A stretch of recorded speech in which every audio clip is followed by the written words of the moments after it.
di negara sebuah hadis, tapi dia orang sirau lebih baik daripada dunia dan asurnya.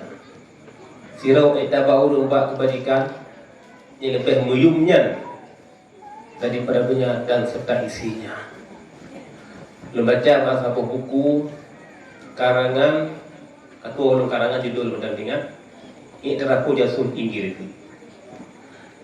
Inan gebegah tentang yaitu konsep ataupun program-program kafe untuk dipancu Islam.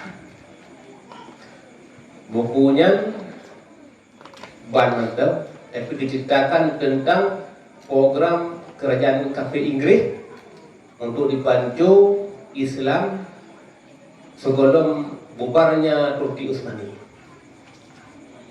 Awalnya dikirim mata-mata di negara Islam meribai.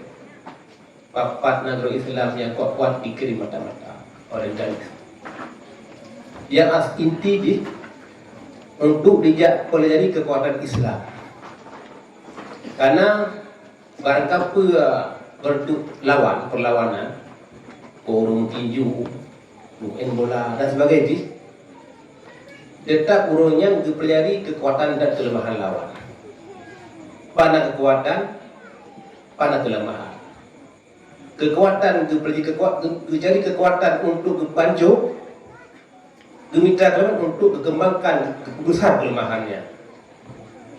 Jadi di kerajaan Inggrisnya dikirim mata-mata negara Islam untuk dipelajari kekuatan Islam dan kelemahannya.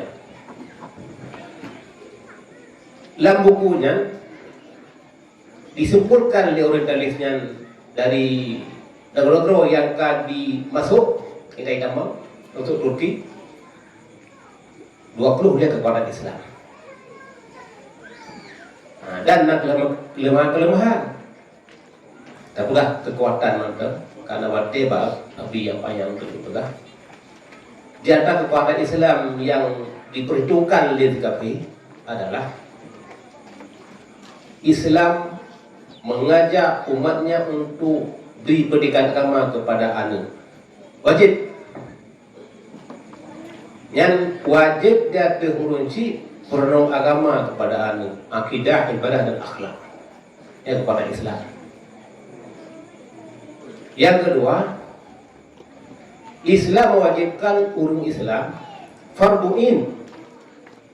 Siga imak siga bumsaha urang di masjid contoh untuk solat Jumaat.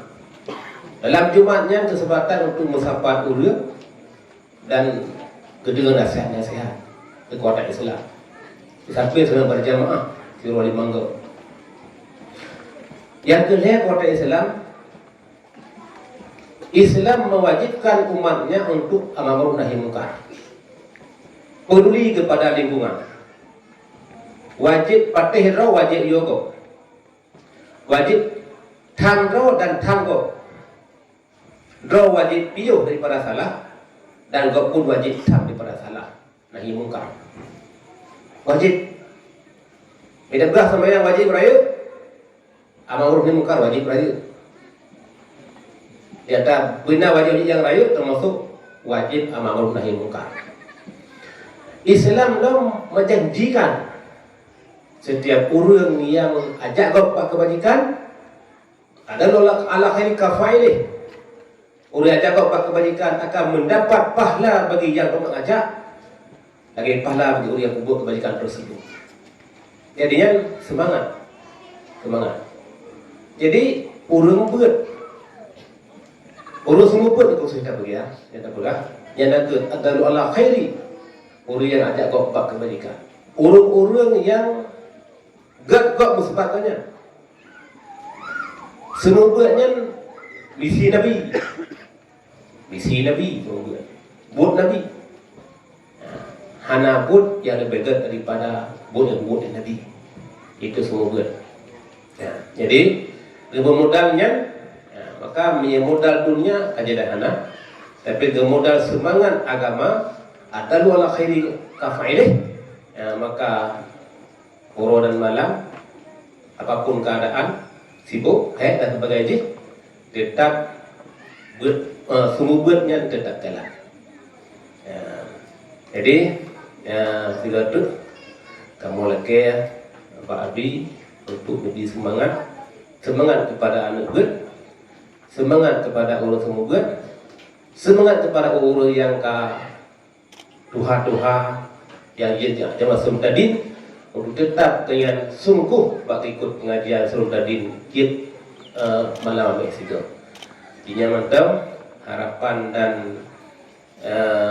doa Pak Abi ke kamu yang diseru. Ya, sekian dari Profesor Dunia ada perlu sampaikan. Assalamualaikum warahmatullahi wabarakatuh.